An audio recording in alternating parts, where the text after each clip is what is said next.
दोस्तों नमस्कार, मैं हूं प्रदीप कुमार। आप देख रहे हैं पॉलिटिकल आइडिया। पॉलिटिकल आइडिया के आज के इस अंक में आप सभी दर्शकों का बहुत बहुत स्वागत है। दोस्तों आज हम बात करेंगे हुमायूं कबीर की। पश्चिम बंगाल में मतदान के दौरान, मतदान के दिन भी दोस्तों ऐसी परिस्थिति उत्पन्न हुई थी, विशेषकर हुमायूं कबीर के साथ, जिन दो विधानसभा सीटों पर नौदा और दूसरी जो विधानसभा सीट थी दोस्तों रेजीनगर, इन दोनों विधानसभा सीट से जब चुनाव लड़ रहे थे हुमायूं कबीर, तो उस दौरान जिस प्रकार से कई इलाकों से, कई मोहल्लों से और विशेषकर मुस्लिम बहुल मोहल्लों से जहां टीएमसी की पकड़ थी, उन मोहल्लों से जिस प्रकार से हुमायूं कबीर को खदेड़ा जा रहा था दोस्तों, उसके बावजूद, वो दृश्य देखने के बावजूद हुमायूं कबीर की जिस प्रकार से दोनों विधानसभा क्षेत्रों में, चाहे वो नौदा हो चाहे वो रेजीनगर हो, जिस प्रकार की जीत मिली है दोस्तों, जिस प्रकार का आंकड़ा, जिस प्रकार की मार्जिन से जीत हुई है हुमायूं कबीर की, उससे कहीं ना कहीं बिहार में AIMIM ओवैसी का जो प्रदर्शन था, असदुद्दीन ओवैसी का, उसकी याद दिला रहा था दोस्तों कि जिस मार्जिन से, जैसे अगर हम नौदा की बात करें दोस्तों तो 27,943 वोटों से हुमायूं कबीर की जीत हुई।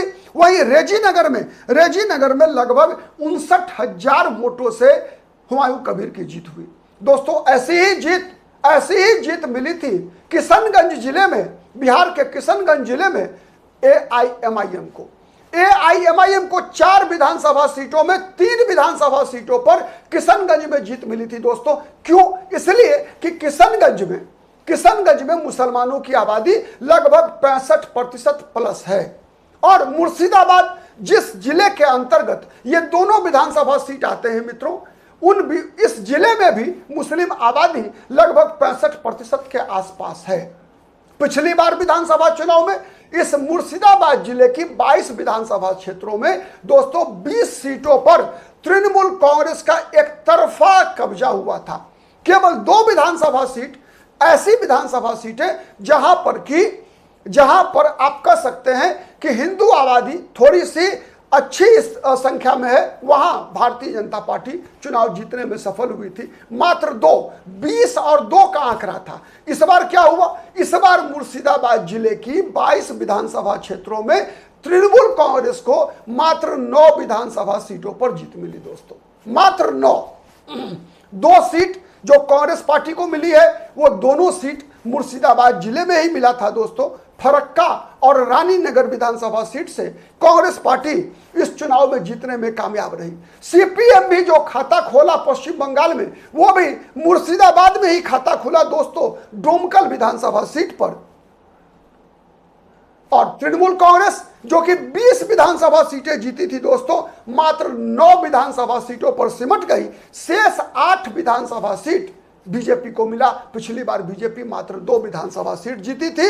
इस बार बीजेपी जीती जंगीपुर, मुर्शिदाबाद, नवाग्राम, खारग्राम, बरवान, कांदी, बेलडांगा और बहरामपुर विधानसभा सीट पर मित्रों भारतीय जनता पार्टी ने कांग्रेस पार्टी के कद्दावर नेता, लोकसभा में विपक्ष के नेता रहे अधीर रंजन चौधरी को बीजेपी ने हराया दोस्तों। पिछले बार लोकसभा चुनाव में आपको पता है बहरामपुर लोकसभा सीट से चुनाव हराने के लिए अधीर रंजन चौधरी को ममता बनर्जी यूसुफ पठान को लेकर आई थी। और इस बार चलिए आज हम अधीर रंजन चौधरी की बात नहीं करेंगे, आज बात करेंगे हुमायूं कबीर की, कि क्यों हुमायूं कबीर की ये 2 विधानसभा सीटों पर जीत याद दिला रही थी बिहार में असदुद्दीन ओवैसी की जीत की। दोस्तों आपने देखा होगा कि जब चुनाव अभियान शुरू हुआ तभी से ममता बनर्जी ने लगातार हुमायूं कबीर को बीजेपी का एजेंट बताना शुरू किया। एक वीडियो भी रिलीज किया गया ठीक मतदान से कुछ दिन पहले, यह बताते हुए कि भारतीय जनता पार्टी के साथ हुमायूं कबीर का 1000 करोड़ का सौदा हुआ है। खैर इस वीडियो की पुष्टि किसी ने भी नहीं किया, लेकिन यह वीडियो एक रिलीज किया गया। वैसे ही याद कीजिए बिहार में भी जब चुनाव हो रहा था, बिहार में मतदान के दौरान भी तेजस्वी यादव, राष्ट्रीय जनता दल ने AIMIM पर क्या आरोप लगाया था? AIMIM पर आरोप लगाया था कि AIMIM बीजेपी की B टीम के रूप में बिहार विधानसभा चुनाव लड़ रही है। वही आरोप हुमायूं कबीर पर भी लग रहा था। कि हुमायूं कबीर भारतीय जनता पार्टी के एजेंट के रूप में टीएमसी का वोट काटने के लिए चुनाव लड़ रहे हैं और इसीलिए 1000 करोड़ का सौदा हुआ है। इसीलिए हुमायूं कबीर को वोट देना यानी वोट बर्बाद करना, बीजेपी को जिताना है। दोस्तों, इसलिए बिहार जैसा ही आरोप है क्योंकि बिहार में भी तेजस्वी यादव की बात, आरजेडी की बात उन विधानसभा सीटों के मुस्लिम मतदाताओं ने नहीं सुनी जहां एआईएमआईएम की जीत हुई थी। यहां भी हुमायूं कबीर को जिताने के लिए हुमायूं कबीर के समर्थकों ने ममता बनर्जी की पार्टी की बातें नहीं सुनी, हुमायूं कबीर पर भरोसा किया, ममता बनर्जी पर नहीं किया। वैसे ही जैसे बिहार के किशनगंज जिले में मुस्लिम मतदाताओं ने असदुद्दीन ओवैसी पर भरोसा किया, तेजस्वी यादव पर भरोसा नहीं किया। बिहार के किशनगंज के वोटर्स ने, जिसने ओवैसी पर भरोसा किया, उसने इस बात को स्वीकार नहीं किया कि ओवैसी बीजेपी की बी टीम है, बीजेपी को जिताने के लिए चुनाव लड़ रहे हैं, बल्कि इस ओवैसी की बात पर भरोसा किया कि तेजस्वी यादव बिहार में मुसलमानों का हक, मुसलमानों की आबादी के अनुसार मुसलमानों को टिकट नहीं दे रहे हैं। वैसे ही नावदा और रेजीनगर के भी वोटरों ने ममता बनर्जी की बात पर भरोसा नहीं किया, बल्कि भरोसा किया हुमायूं कबीर की बात पर, हुमायूं कबीर की इस बात पर कि ममता बनर्जी मुसलमानों का हक मारती है। 294 विधानसभा क्षेत्रों में ममता बनर्जी मुसलमानों को आबादी के अनुसार यदि टिकट देती तो मुसलमानों का कम से कम 90 विधानसभा सीटों पर अधिकार बनता था, लेकिन 90 के बदले में ममता बनर्जी ने मात्र 47 विधानसभा सीटों पर मुसलमानों को टिकट दिया। तो इन 2 विधानसभा सीटों के मतदाताओं ने, नावदा के मतदाताओं ने, रेजीनगर के वोटर ने हुमायूं कबीर की बात पर भरोसा किया, ममता बनर्जी की बात पर भरोसा नहीं किया। वैसे ही जैसे बिहार में तेजस्वी यादव की बात पर भरोसा नहीं किया था, बल्कि ओवैसी की बात पर भरोसा किया था। इसीलिए बिहार चुनाव की याद आई दोस्तों कि हुमायूं कबीर की इन दोनों विधानसभा सीट पर जीत से, इन दोनों विधानसभा सीट की बात छोड़ दीजिए दोस्तों, आप कहेंगे कि फिर 9 विधानसभा सीटों पर क्यों ममता बनर्जी को मुसलमानों ने वोट दिया? इसलिए वोट 2 कारण से वोट दिया दोस्तों कि इन 9 विधानसभा सीटों पर वहां के स्थानीय मुस्लिम मतदाताओं को ऐसा कोई उम्मीदवार दिखा नहीं, केवल ममता बनर्जी के मुस्लिम उम्मीदवारों के अलावे कि जो बीजेपी को हरा सके। जहां कहीं भी मुसलमान मतदाताओं को यह विकल्प दिखा कि ममता बनर्जी की पार्टी के उम्मीदवार के अलावे और दूसरा उम्मीदवार भी बीजेपी के उम्मीदवार को हरा सकता है, वहां मुसलमान मतदाताओं ने कांग्रेस को भी 2 विधानसभा सीटों पर वोट डाला। कांग्रेस के भी उम्मीदवार फरक्का और रानीनगर विधानसभा सीट से चुनाव जीतने में कामयाब रहे। अगर डोमकल विधानसभा सीट पर मुस्लिम मतदाताओं को यह दिखा कि नहीं, यहां पर सीपीआईएम के उम्मीदवार बीजेपी के उम्मीदवार को हरा सकते हैं, साथ में ममता बनर्जी की पार्टी के उम्मीदवार को भी हरा सकते हैं, तो सीपीआईएम के उम्मीदवार को वोट दिया, टीएमसी के उम्मीदवार को वोट नहीं दिया। वैसे ही जैसे हुमायूं कबीर को दिया, जैसे कांग्रेस के उम्मीदवार को दिया।